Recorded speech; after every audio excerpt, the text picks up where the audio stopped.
Hello friends, a very warm welcome to my channel. In today's video, we are going to talk about the top 10 most interesting things about Easemytrip Planners IPO. As you know, there's a very interesting IPO going to be launched next week, which is an internet-based online travel agent company called Easemytrip Planners, whose website is easemytrip.com. So in this video, we are not going to discuss the basic details. We are going to discuss 10 interesting things which are going to influence your decision for investing in this IPO. Before we begin, if you have not subscribed to my channel, please do subscribe and consider joining the YouTube community. Follow me on Telegram and other social media as well. Let's get started. So we'll start with a brief introduction. Easemytrip Planner started in 2008. It's an online travel agent. They book air tickets, hotels and holiday packages. They do other things like rail, bus and taxi ticketing. Also, majority of the revenue comes from air tickets. They work in three different business models: B2C, B2B2C and B2E. Briefly, I'll just give you an idea what are these. B2C is from business to customer, where the customer books tickets directly on their website. B2B2C is the model in which they work through their travel agents. So the travel agents take orders from the customers, maybe through their physical offices, and they book those tickets on easemytrip.com. B2E is business to enterprise, where they work with their corporate clients to give them a one-stop solution for all their travel needs. The most unique thing about this company is they don't charge convenience fees as their other competitors do, and they don't have any hidden costs, and they clearly mention whatever are the charges in a simple way to their customers. So let's start with the top 10 things. The first one is the ranking. This company ranks the second in India in terms of booking volumes. If you see for the 9 months, the latest 9 months ended FY21, this company ranks the second in India. If you see the recovery in their business after COVID, when compared to the Q3 of FY21, if we compare it with Q3 of FY20, in terms of the booking volumes again, Easemytrip Planners has able to get 70% recovery when compared to the same 3 months in the previous year. MakeMyTrip has done 46% of the revenue and Yatra has done 44%. So you can see that they have recovered much more faster and a bigger way when compared to their competitors. The third thing is their gross booking revenue, which is growing at a CAGR of 47% in the last 3 years, financial year 18 to 20. If we compare it with their peers, MakeMyTrip has grown at a rate of 20% and Yatra has not grown, and in fact it has degrown at a rate of -4%. So there is a huge difference in the growth rate in terms of gross booking revenue of this company. The fourth thing is their net profit. The net profit margin of FY20, if we compare of Easemytrip Planners with their three other competitors, Easemytrip Planners has got a net profit margin of 23%, whereas all the other competitors are in losses. MakeMyTrip net profit margin is -87%, Yatra is -11%, and ClearTrip is -8%. So this is the only company in India into the online travel agency segment which is profitable. The fifth thing to note is this company is 100% bootstrapped. They have not taken any external funding from any PE fund till now. And whatever growth they have got right from the inception is through internal accruals. In spite of being bootstrapped, in spite of growing through internal accrual at such a rapid rate, the net debt of this company is nil. So they have sufficient cash on their balance sheet and the net debt is still nil in spite of such a growth. If you see the other competitors like MakeMyTrip and Yatra, they have been taking external funding and they have high FII holdings in their companies.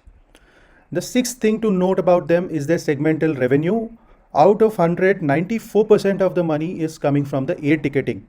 Hotels and holidays share is about 5.4%.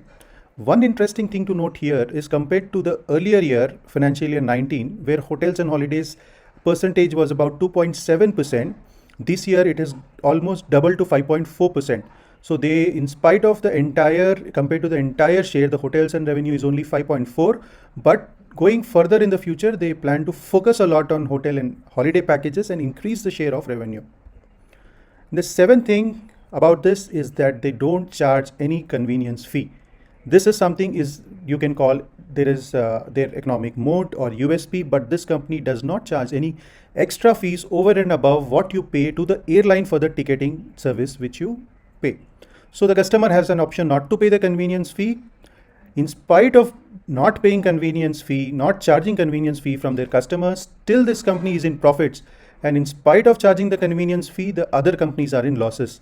Why is this happening? Because this company understood this business model, the type of industry, how the industry is functioning, the mindset of the Indians, that they are very cost sensitive, and they have come up with a strategy where they plan to focus on cost cutting and not on the marketing. So their main focus is to reduce their cost, give the customers better service instead of spending a lot of money in the marketing cost. And they, instead of spending money on the marketing costs, they are passing on that benefit to their customers in a way of not charging any convenience fee. You will be surprised to know the eighth point, wherein the repeat transaction rate for the people who come to their website and make the transactions is 85.95%. If they have analyzed about 30 months period, and they have found that out of 100 people who come to their website and do the bookings, 86% of the people, they make a repurchase. So this is the kind of stickiness they have with their customers, and they keep rebooking on the same website again and again. One of the reasons, as you know, is the no convenience fee also. The next thing is the mobile traffic. Out of the total, if you see 9 months FY21, 87.15% of the total traffic came from mobile. So what is the advantage? See, first thing, when they are coming through mobile, that shows that this company's mobile app or the website is mobile friendly and it is easy to use for the customers. That is why they are comfortable logging in and browsing through the mobile. The second thing is, if somebody is browsing through the mobile, when compared to somebody who is browsing through the desktop, there are high chances that the conversion is more in the mobile, because they normally people don't compare and go to so many websites when they are browsing through the mobile. So the traffic is more, convenience is more, and the conversion rate is also more when somebody browses the website through their or the app through the mobile. If you see the mobile app downloads also in FY18 to 20, they have grown at a CAGR of 64.3%. So this shows that the mobile app is being downloaded at a rapid rate. The last thing is their EBITDA. FY20 EBITDA was 49.9, around 50 crores.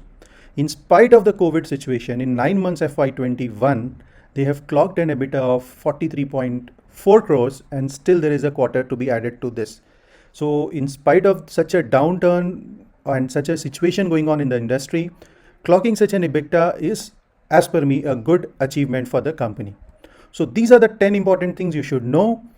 Going further, the company's key focus areas will be to sustain the high growth rate which they are getting in the air ticketing, to grow the international air ticketing, which is a smaller portion of their revenue right now, focus more on the holiday and travel packages and the hotel bookings, and leverage their existing travel agent database and their corporate customers more and more.